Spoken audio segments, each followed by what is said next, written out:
Hello and welcome to this video in the series about each of the new constituencies. For this video we'll look at one of the new constituencies in the southeast.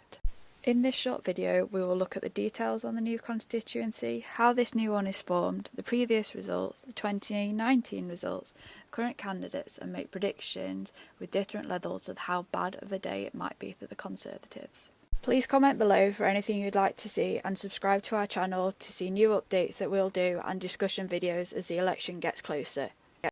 There are lots of changes with boundaries in the next election, so we're going to give a quick overview of how the boundaries are changing and how it's going to affect each seat.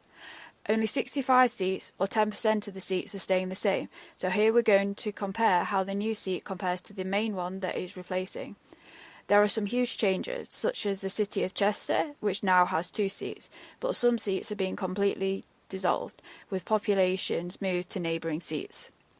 So why are the boundaries changing?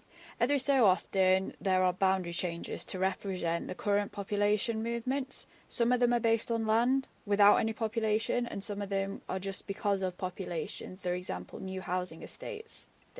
2021 was a census year which has helped inform these changes. The last major change in the boundaries was 2010. Now let's look at some of the details about the constituency. There are 8 regions in England, with Scotland, Wales and Northern Ireland on a country basis. There are 32 seats in Wales, 57 in Scotland, 18 in Northern Ireland and an average of 60 in each of the English regions. The population can vary hugely. The highest is nearly 152,000, which is in Birmingham Ladywood, while the lowest is less than 27,000, which is in the Western Isles of Scotland, which also has the lowest electorate at 21,000. The average population is 103,000 and the average electorate is 73,000. The largest area is the most northerly mainland seat, which is Caithness, which is nearly 12,000 kilometres squared, or approximately 100 times the size of Manchester. The average is 380, while the smallest is only 6.8.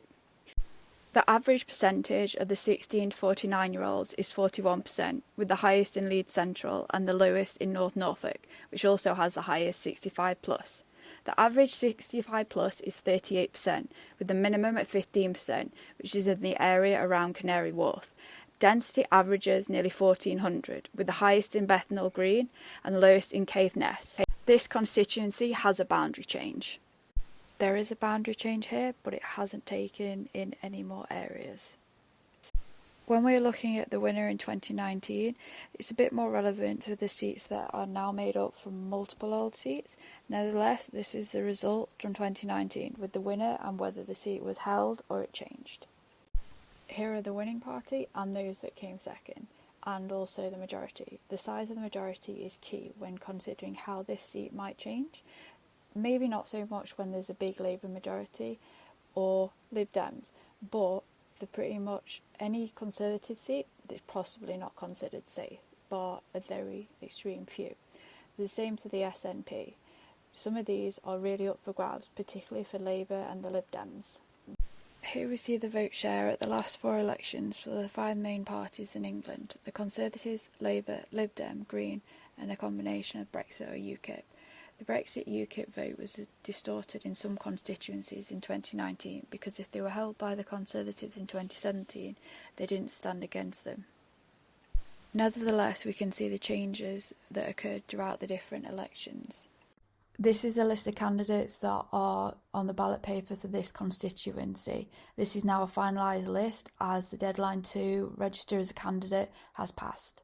In these forecasts, we expect the seat to remain the same. Thank you for watching this video. We hope you learned a lot about the new constituencies. Please subscribe to our YouTube channel, follow us on Instagram and Twitter.